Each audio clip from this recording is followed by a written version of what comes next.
안녕하세요. 오늘은 웨스트민스터 대요리문답 40번째 강의 시간입니다.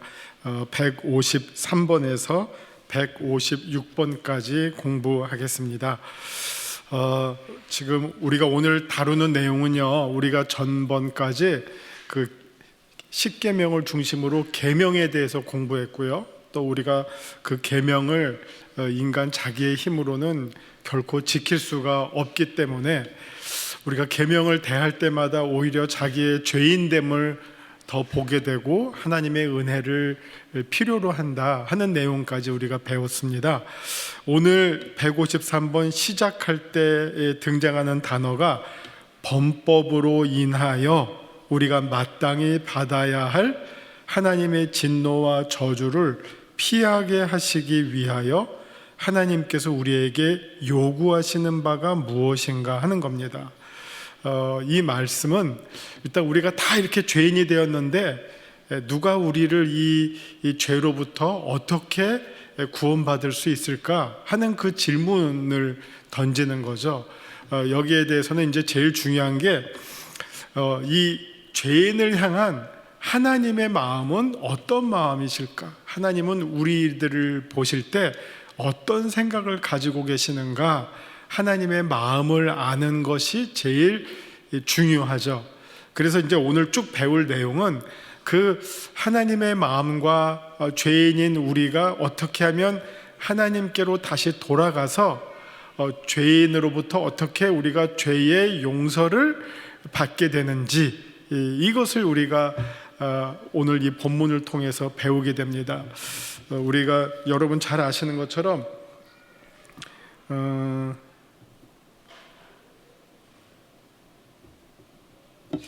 주기도문 할 때 우리가 쭉 할 때 그 종교개혁자들이 이 중에서 제일 중요한 한 문장을 찾으라 그러면 무엇이라고 할까에 됐을 때 이렇게 얘기했습니다. 우리 죄를 용서하여 주시고. 주기도문에 하늘에 계신 우리 아버지의 이름을 거룩하게 하시며 여러 가지가 있잖아요. 사실은 하나하나가 다 중요하죠.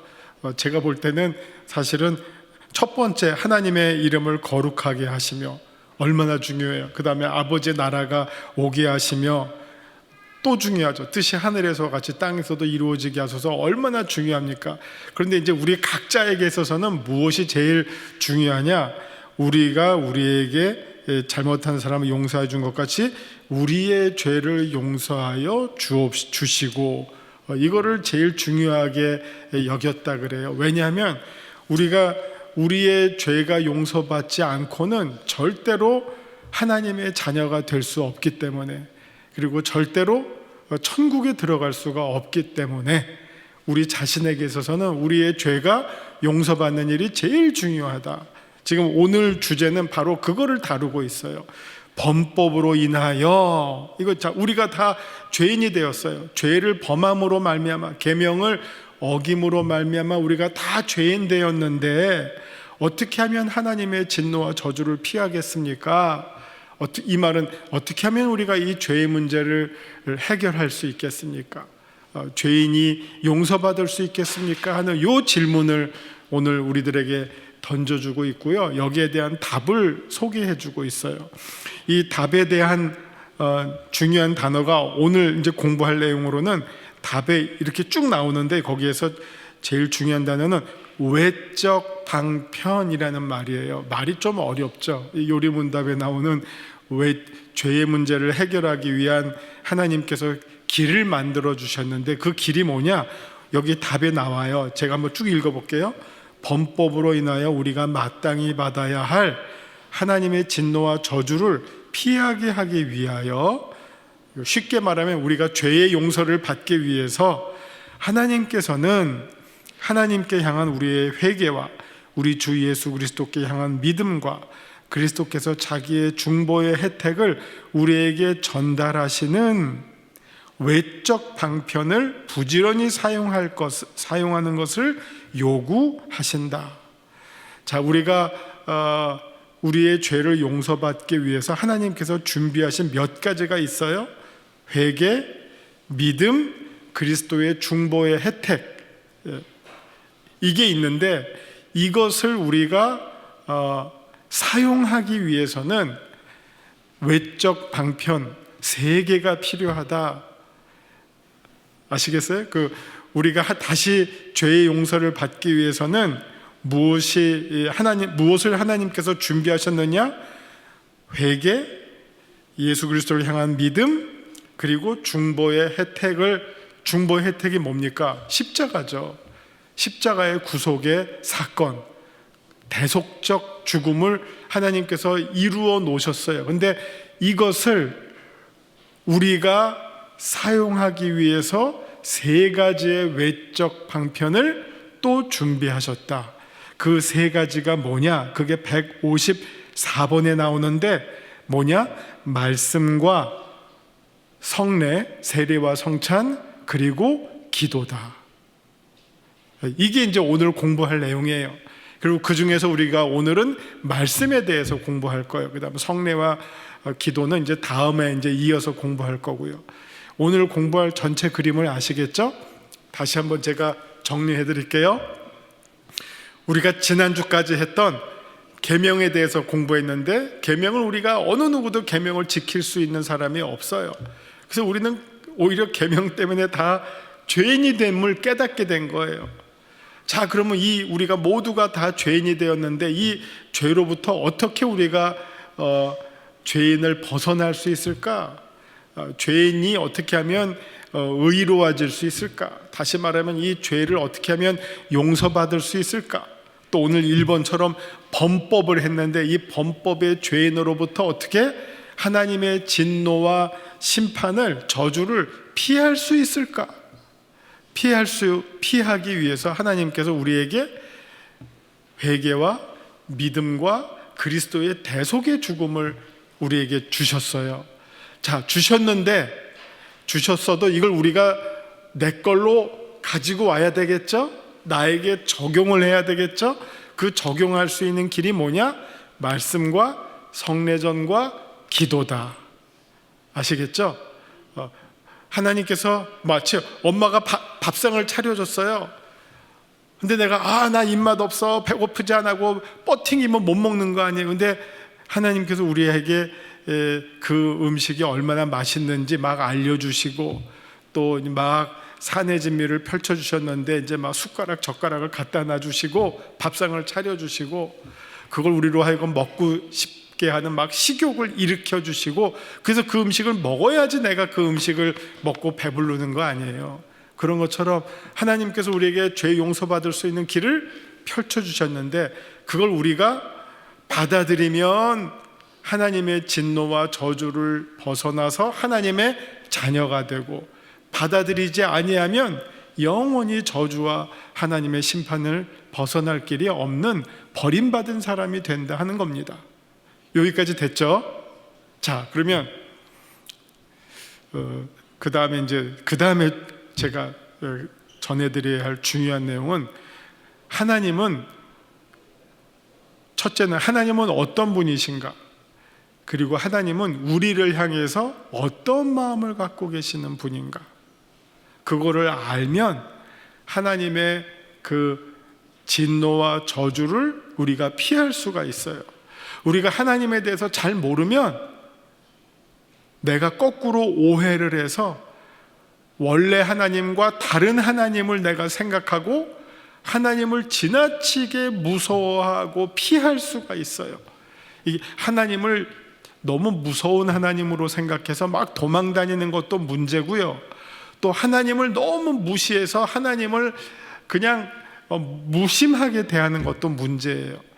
진짜 하나님을 우리가 잘 아는 것이 하나님과 우리의 관계를 잘 회복하는 데 아주 중요하다는 겁니다. 근데 그 하나님은 어떤 하나님인가? 요한일서 4장 9절을 보면 하나님은 사랑이라고 말해요. 하나님은 사랑이에요. 사랑하시는 하나님이에요. 특별히 우리를 사랑하시는 하나님이에요.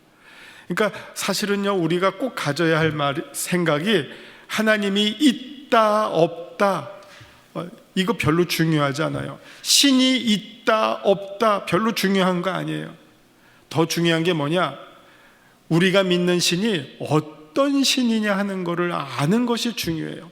아니, 신이 있고 없어서 뭐 어쩌겠다, 그 신이 있는데 우리를 향해서 맨날 화만 내는 신이라면 그 신은 없는 게 낫죠. 그렇죠? 그 신을 우리가 모르는 게 낫죠. 그런데 우리가 알고 있는 하나님은 첫째는 살아계시고 둘째는 우리를 사랑하시는 하나님이라는 거예요. 이거를 아는 게 믿음이에요. 하나님이 있다 없다를 아는 게 믿음이 아니라 우리가 믿는 하나님이 살아계시고 우리를 사랑하시는 분이시다, 그 하나님을 아는 게 이게 진짜 믿음이라는 거예요. 그래서 성경은 뭐 여러 가지 비유가 있잖아요. 여러분, 돌아온 탕자의 비유 아시잖아요. 다 챙겨가지고 유산을 미리 다 땡겨서 챙겨가지고 다 진탕망탕 그냥 허랑방탕하게 다 소비해버린 그 아들을 그럼에도 불구하고 용서하고 기다리시는 아버지, 이게 바로 성경에서 우리가 믿는 하나님 아버지를 어떤 하나님이신지를 소개해주고 있는 내용이잖아요. 그냥 우리를 향해서 진노와 이를 갈고 계시는 하나님이 아니라, 저주하려고 그냥 잔뜩 벼르고 있는 하나님이 아니라, 우리가 범법자임에도 불구하고 우리를 용서하시고 사랑으로 품어주시는, 우리를 기다리시는, 우리가 돌아오기를 기다리시는 하나님 아버지다. 그래서 돌아온 탕자의 비유는 다른 말로 말하면 용서하시고 기다리시는 아버지의 비유예요. 사실 그 비유의 제목이 잘못됐죠. 돌아온 탕자, 뭐 우리로 하면 돌아온 탕자지만 그 비유가 정말 말씀하고자 하는 것은 우리를 용서해 주시고 기다리시는 아버지의 비유, 이게 더 정확한 이름이죠. 그래서 디모데전서 2장 4절에 뭐라고 말하고 있냐면요, 히브리서 디모데전서 4장 2절이죠. 하나님은 모든 사람이 구원을 받으시기를 원하신다. 하나님의 마음은 어디에 있느냐? 모든 사람이 구원받기를 원하신다. 이게 하나님의 진심이라는 거죠. 하나님은 우리를 저주하시고 심판하시고 우리를 향해서 진노하시기보다 오히려 우리를 사랑하시고 용서해 주시기를 더 원하시는 하나님이시다. 그래서 여러분 아시는 요한복음 3장 16절, 하나님이 세상을 이처럼 사랑하사 우리를 구원받기 위해서 독생자를 주셨다. 이는 저를 믿는 자마다 어떻게 하죠? 구원을 얻게 하려 하십니다. 이게 하나님의 진심이에요. 그러면 이 하나님의 마음을 우리가, 하나님의 마음이 이런데 이 마음을 우리가 어떻게 알 수 있죠? 어떻게 알 수 있죠? 제가 지금 오늘 여기 강의하러 여기 올라왔어요. 그리고 제 머릿속에는 오늘 강의할 내용이 들어있죠? 그렇죠? 근데 제가 여기 올라와서 10시 50분서부터 11시 20분까지 이러고 내려갔어요. 30분 동안. 알아들으셨어요? 제 머릿속에 다 있다니까요. 생각이 지금 말하는 게 다 있다니까요. 근데 이러고 하고 있다가 내려갔어요. 알아들으신 분 없잖아요. 그럼 뭘 해야지 알아들으시죠? 말을 해야지 알아듣죠. 똑같아요. 하나님의 마음이 어떻다고 했죠? 우리를 사랑하시고 우리가 다 구원받기를 원하셔요. 근데 이 하나님의 마음을 우리가 어떻게 할 수 있습니까?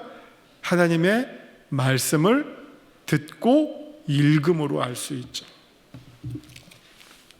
말씀을 읽고 또 듣고 배우고, 그래야지 하나님의 말씀을 알 수 있죠.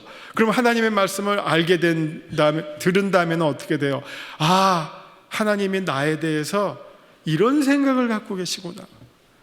저주와 진노가 아니라 저주와 진노를 버리시고, 우리가 죄인임에도 불구하고 저주와 진노하시는 마음을 버리시고 오히려 우리를 용서하시고 사랑하시고 위로하시고 격려해 주시는 그 하나님의 마음이 우리를 향해 있으시구나 하는 걸 우리가 다 알게 돼요.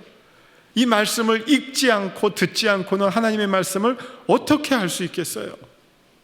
그래서 우리가 범법자임에도 불구하고 하나님의 진노와 저주를 피하게 하시기 위한 하나님의 첫 번째 외적 방편이 뭐냐? 말씀이에요.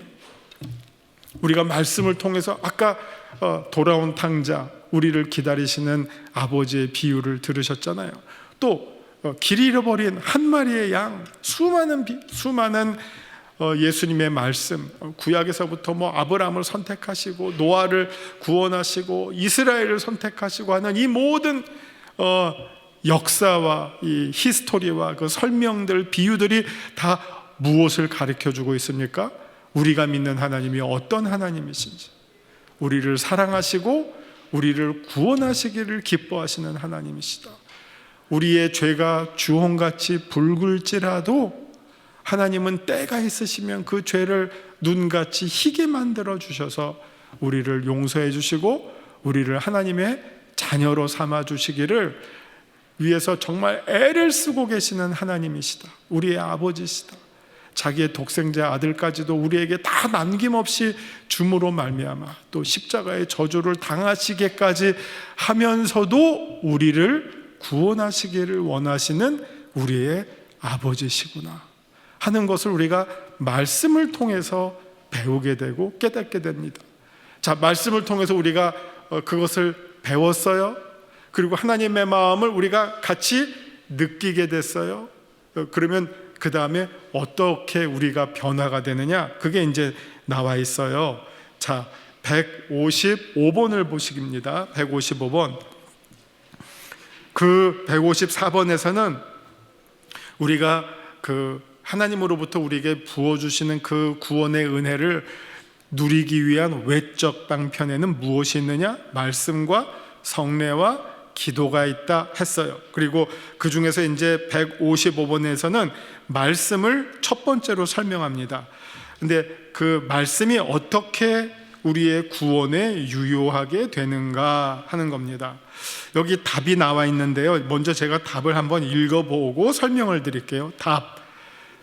질문은 말씀이 어떻게 구원에 유효하게 되는가? 답. 하나님의 영이 말씀을 읽는 것을 또 특별히 말씀을 전하는 것을 방편으로 하여 죄인들을 조명하시고 확신시키시고 겸손하게 하시며 그들을 자기 자신으로부터 몰아내어 그리스도께로 가까이 이끄신다. 여기까지가 전반전이에요. 전반전. 그리고 후반전. 또 그들로 하여금 그의 형상을 본받게 하시며 그의 뜻에 복종케 하시며 그들을 강건하게 하셔서 시험과 부패에 빠지지 않게 하시고 은혜로 저희를 세우시고 구원에 이르는 믿음을 통하여 그들의 마음을 거룩함과 위로로 굳게 세우시는 것이다. 여기가 후반전이에요. 자, 여기서 이제 답 가운데 제일 첫 번째 뭐가 나오느냐? 하나님의 영이, 성령께서, 자, 하나님의 말씀을 땅에 떨어지는 그냥 소리가 아니라 우리의 이 신비, 마음의 비석에 꽂히게 하는 그 능력이, 그 효과가 무엇으로부터 주어지느냐? 성령께서 주어진다는 거죠. 성령께서 역사하실 때 그 말씀이 우리의 마음에 꽂히게 되죠. 자, 엠마오로 가는 두 제자들, 그들이 처음에 예수님을 못 받아들였죠. 그들이 만난 분이 예수님인지도 몰랐어요. 그런데 예수님께서 말씀하실 때 그들의 마음이 열리고 그들이 대화하는 분이 예수님이라는 것을 깨닫게 되었어요.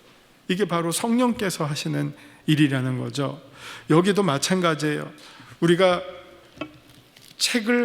성경책을 읽는다고 이 글이 그냥 나에게 은혜의 말씀으로 다가오는 게 아니라, 그렇게 은혜의 말씀으로 다가오려면 성령께서 우리에게 두 가지를 하시게 돼요.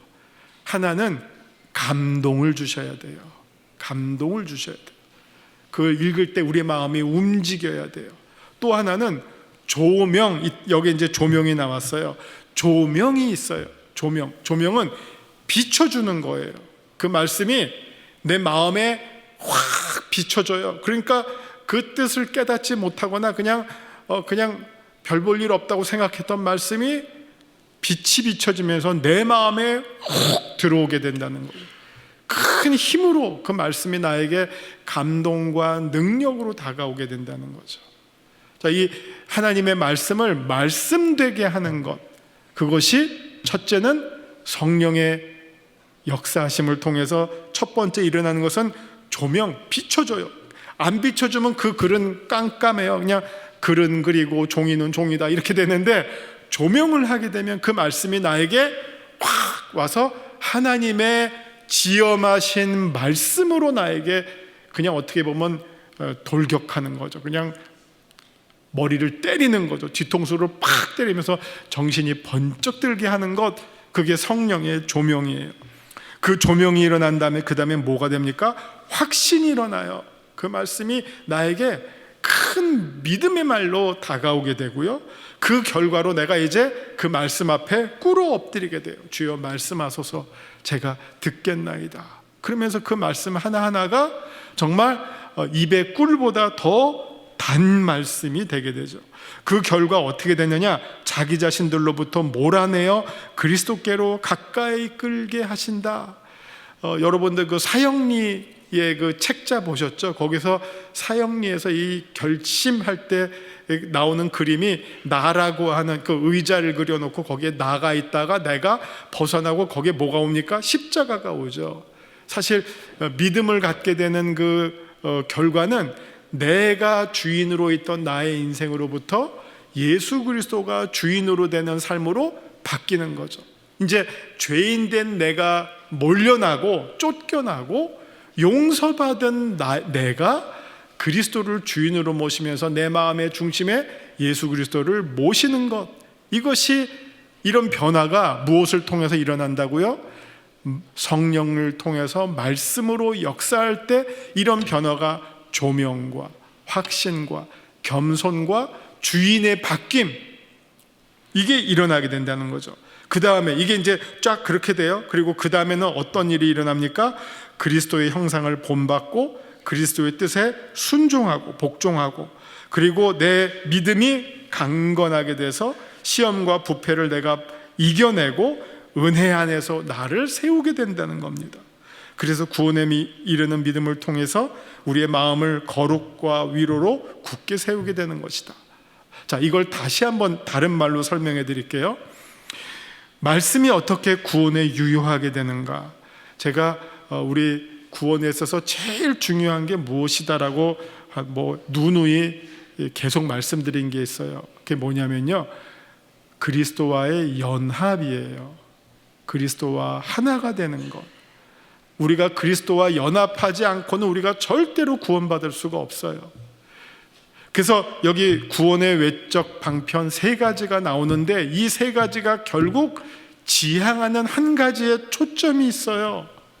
그게 뭐냐? 그리스도와의 연합이에요. 말씀을 우리가 모르고서는 그리스도와 하나가 될 수가 없어요. 옛날에는 여러분 한번 결혼하는 거를, 이 연합의 최고의 예는 결혼이에요. 옛날의 결혼은 어떻게 해서요? 부모님들이 알지도 못하는 이 동네의 김총각과 옆집 동네의 최처녀를 그냥 부모님들끼리 작당을 해서 그냥 딱 맞추게 하면 그냥 그게 결혼했잖아요. 이제 지금 그렇게 결혼하는 사람이 어디 있어요? 결혼하려면 어떻게 해야 되죠? 서로를 알아야 되잖아요. 이 사람은 도대체 무슨 생각을 갖고 직업이 뭐고, 가정이 뭐고, 종교가 뭐고, 취미가 뭐고, 인생관이 뭐고, 세계관이 뭐고, 이런 걸 서로 대화를 해야 되잖아요. 말을 해야지 서로를 알잖아요. 그 대화가 얼마나 중요합니까? 그래서 연애 기간도 필요한 거고, 서로 대화를 하지 않고는 결혼해 봤더니 내가 생각했던 사람과 다르네 하면서 속았다 이런 말이 왜 나옵니까? 대화가 부족해서 나오는 거죠. 서로 상대방에 대해서 몰랐기 때문에. 그렇다면 우리가 예수 그리스도를 알려면, 우리 하나님을 알려면 어떻게 해야 됩니까? 많이 배워야죠. 하나님이 어떤 분인지를 알아야죠. 그 알 수 있는 방법이 말씀이라는 거예요. 자, 우리가 말씀을 통해서 하나님을 알아요. 그러면 첫 번째 뭐가 됩니까? 믿음을 제가 두 개로 한번 나눠서 표현해 볼게요. 믿음에는 두 가지 요소가 있어요. 믿음의 전반전과 후반전. 하나님을 알면 어떻게 됩니까? 첫 번째, 믿음의 첫 번째 모습, 공감이에요. 하나님의 마음과 내 마음이 일치가 돼요. 하나님의 마음을 먼저 알아야죠. 말씀을 통해서 하나님의 마음을 알아요. 아, 하나님이 이런 분이구나. 하나님이 이거를 좋아하시는구나. 하나님이 이거를 싫어하시는구나. 그걸 내가 배우게 돼요. 그러면 내가 그 다음에 어떻게 됩니까? 하나님과 하나가 되면 하나님이 좋아하는 거를 내가 좋아하고 하나님이 싫어하는 거를 내가 싫어하게 되죠. 그게 공감이죠.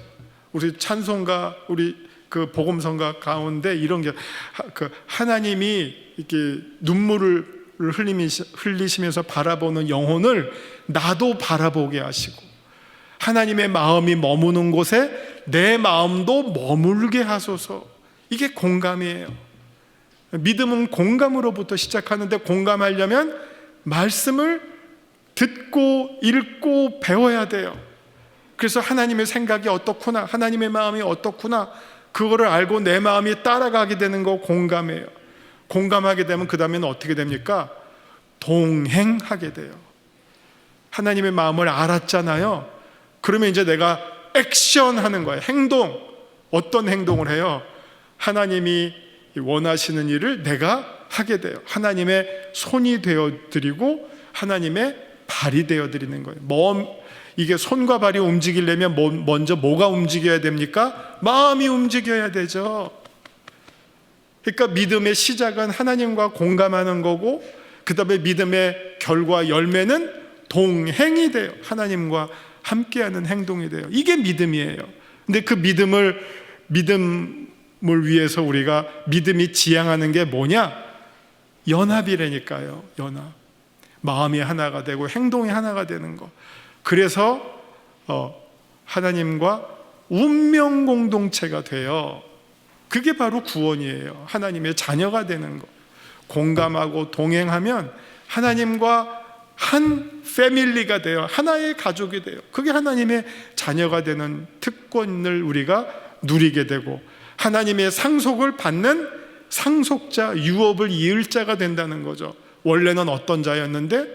범법한 죄인이었는데 하나님의 진노와 저주 아래 있던 우리가 말씀을 통해 하나님께 다가가서 하나님의 마음을 느끼고 하나님의 행동을 내가 같이 하며 그걸 다른 말로 말하면 순종이라고도 말할 수 있겠죠.